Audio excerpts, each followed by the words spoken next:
Hello dear friends, एक बार फिर से स्वागत है मोटिवेशनल कहानियों में। हमारी जो आज की कहानी है माता पिता की सेवा। चलिए कहानी शुरू करते हैं। गांव के पनघट पर 4 औरतें पानी भरने आई। पानी भरते भरते वे एक दूसरे से बातें करने लगी। चारों के एक एक पुत्र थे। बातों बातों में उन्होंने अपने पुत्रों के गुणों का बखान करना प्रारंभ कर दिया। पहली स्त्री बोली, मेरा पुत्र बहुत सुरीली बांसुरी बजाता है। जो भी उसकी बांसुरी सुनता है मंत्रमुग्ध हो जाता है। मैं ऐसा गुणवान पुत्र पाकर बहुत प्रसन्न हूँ। दूसरी औरत बोली, मेरा पुत्र बहुत बड़ा पहलवान है। इस गांव में ही नहीं बल्कि दूर दूर के गांव में उसकी बहादुरी का डंका बजता है। ऐसा गुणवान पुत्र भगवान सबको दे। तीसरी औरत कहाँ पीछे रहती। वह बोली, मेरा पुत्र कुशाग्र बुद्धि है। उससे अधिक बुद्धिमान तो इस पूरे गांव में ही नहीं। लोग अक्सर अपनी समस्याएं लेकर उसके पास आते हैं। मैं तो ऐसा पुत्र पाकर धन्य हो गई। चौथी औरत ने सबकी बातें सुनी लेकिन कहा कुछ भी नहीं। इस पर वे औरतें उससे कहने लगी, बहन तुम भी लो तो कुछ कहो ना।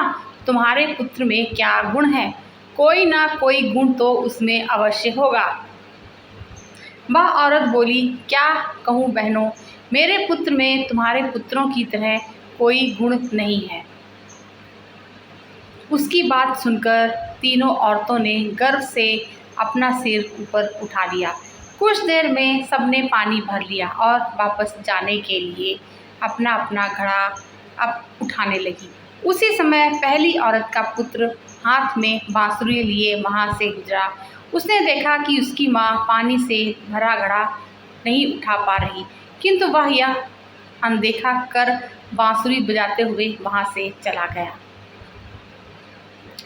दूसरी औरत का पहलवान पुत्र कुछ ही दूरी पर मुद्गन होकर घूम रहा था। उसकी माँ कुएं से घड़ा उठाकर जैसे ही उतरी उसका पैर फिसल गया। किसी प्रकार वह संभल गई, किंतु पहलवान अपनी माँ को नज़र उठाकर देखने के बाद भी उसके पास नहीं आया और अपनी कसरत में लगा रहा।